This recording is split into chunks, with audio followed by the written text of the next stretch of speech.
Yo, what's going on, guys? It's Houston Sports Talk back in the video today. And today there's been a blockbuster trade in the NBA.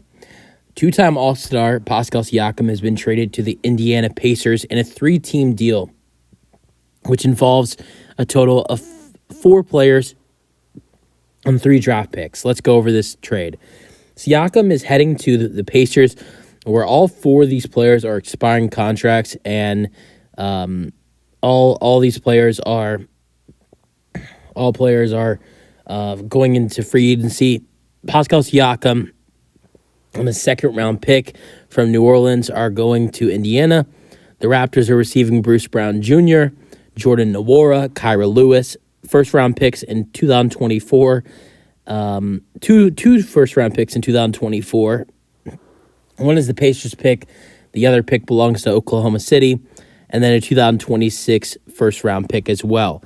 All players involved here are on expiring contracts with the so the only player that's not on expiring contract is Bruce Brown. So Nwora and Kyra, I forgot that Bruce Brown Jr. just signed that big deal with the Pacers. But so Kyra Lewis and Jordan Nwora are expiring contracts. So is Siakam, he's one of the biggest free agents going into the summer. And thing is he doesn't know where he wants to sign, but the good thing for the Pacers is they have a lot of money to spend in free agency, so they will have the money to re-sign Siakam. That's what they're going to want to do for sure, but Siakam's going to have a lot of players who are going to want to bring him in, so that's going to be the interesting thing going into this summer, and I think it's going to be a kind of like a do-over of Kyrie Irving, where we saw the Mavericks trade for him and trade quite a bit. Not as much as the Pacers are trading here. I think the Nets got a better player package than the Pacers did. Of course, when they traded away Kyrie Irving, they got Spencer Dinwiddie and Dorian Finney-Smith and a first-round pick, and I believe a second as well for Kyrie Irving, who was an expiring contract. But Kyrie went into free agency. Actually, I just saw a report today about how Kyrie actually wanted to. That's the reason why I bring that up. But Kyrie wanted to go to L.A. and have a reunion with LBJ, but instead he re-signed with the Mavericks. So Siakam's gonna have a lot of teams interested in him. But good thing the Pacers will out of most of the teams in the NBA, they have the most money to spend out of all teams. I don't know if they're number 1, but they're in the top 3 out of cap space to use going into next free agency.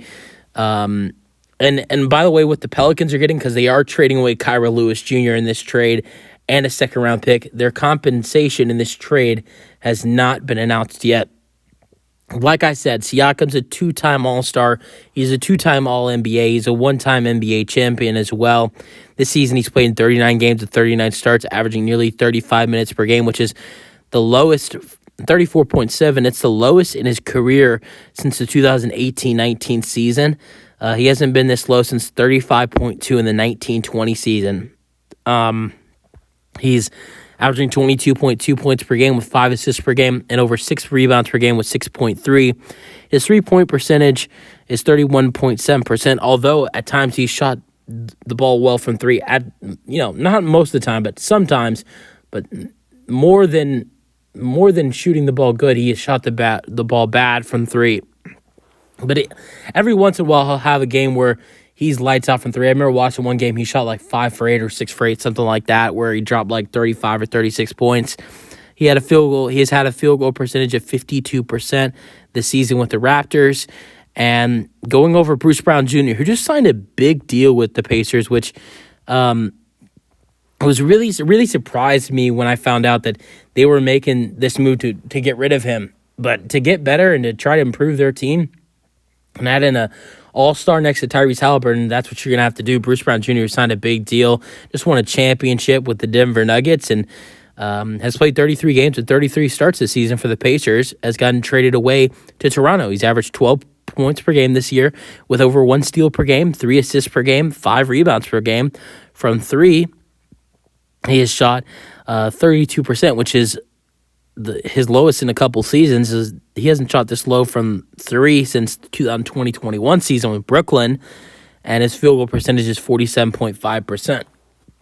I think the impressive part about this deal is that for the Pacers, there were guys like I remember seeing that the one proposed deal was the Pacers giving up Bruce Brown Jr., who has been sent, Jordan Nwora, who's been sent, and those 3 first-round picks. And then the Pacers were going to have to give up one or the other. It was either Jalen Smith or Obi Toppin. So I think for the Pacers, the fact that they got to keep those 2 guys, it's not that big of a deal, but they didn't have to get rid of either Jalen Smith or Obi Toppin, who have been valuable to their team this year, or they got to keep a guy like Buddy Hield, who still might get traded. I don't know what will happen with Buddy Hield, if he will stay or go. Now, the thing with Buddy Hield is that they were going to try to trade Buddy Hield and a first-round pick and try to get a better defender, which Siakam is a good defender, so they've already traded for a good defender. So the thing is I don't think you're going to trade another first-round pick now that you've already traded 3 away with Bruce Brown Jr. and Jordan Nwora. So I wouldn't say Buddy Hield is completely safe from getting traded, but I would say the chances of him getting traded now that this trade has happened have gone down, but still wouldn't surprise me if he gets moved. Let me know your thoughts on the trade in the comment section, and peace out.